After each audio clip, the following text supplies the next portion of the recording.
a rich man's world.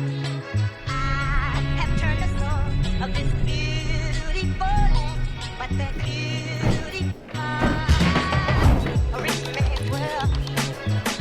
I have turned the soul of this beautiful land. How are you doing, my friend?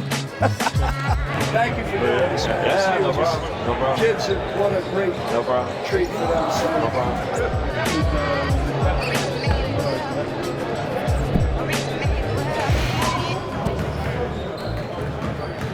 All right, so we have another special, amazing guest today. Make sure you ask him good questions, just like we did yesterday. So without further ado, Tony Parker.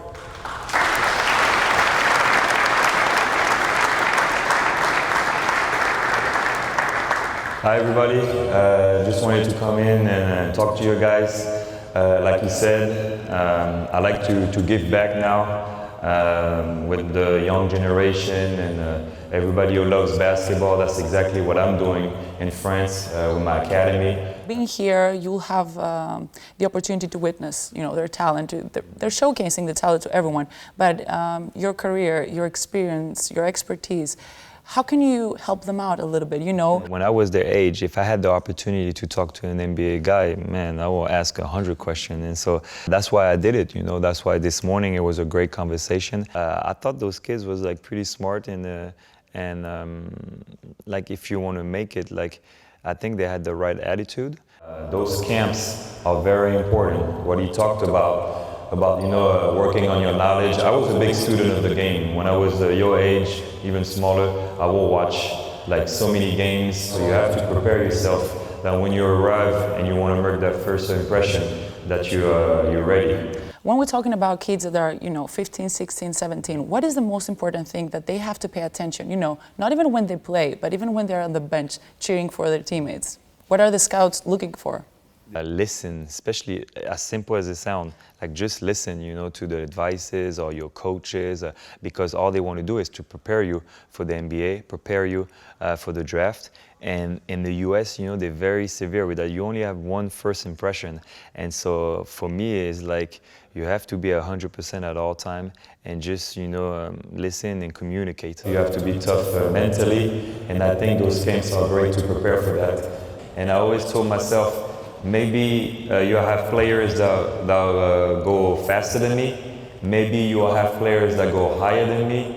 Maybe you'll have players that be more physical than me. But if it was one thing that I told myself, like they will never beat me, is the mental part. Because for me, the mental part is the most important thing in the game. You can have some great talented players, but the mental part will make the difference. You weren't as athletic as all the 6'6" dudes, what's something that you focused on going into the NBA that helped you? What I try to focus on when I arrive, and I always work with that with my dad because I knew I was small. And when I was like 13, 14, I was really small. I was focusing on trying to get a shot that I can get off the bigs. So I started working on the teardrop with both feet to have more balance. And I thought that if I can get a shot that it'd be hard to stop, is something that can be for my advantage. I have a question. It's what would you say is the biggest factor that made you so successful over such a long period of time in your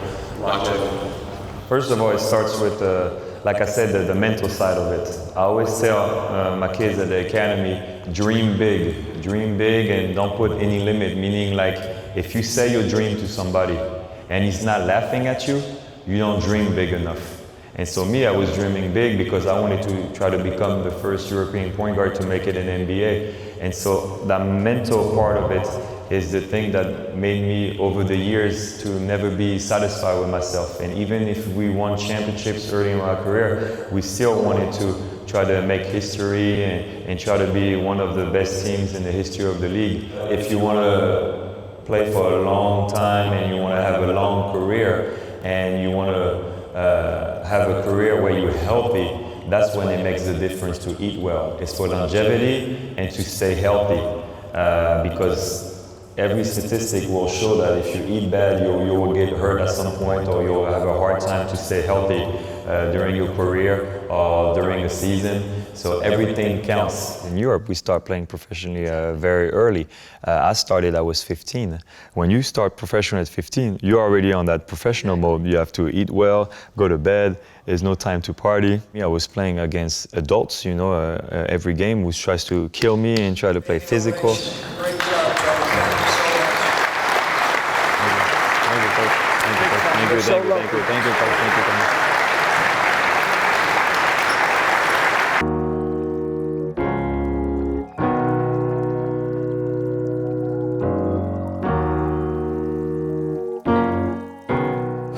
Thank you. I got a question for you.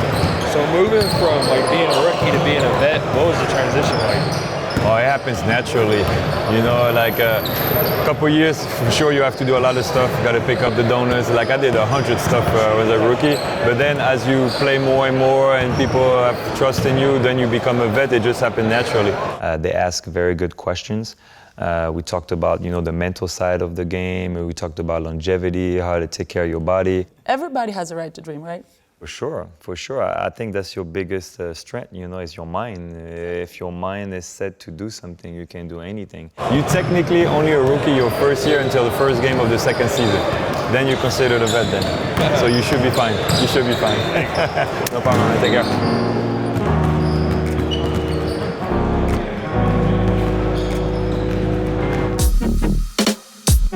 care.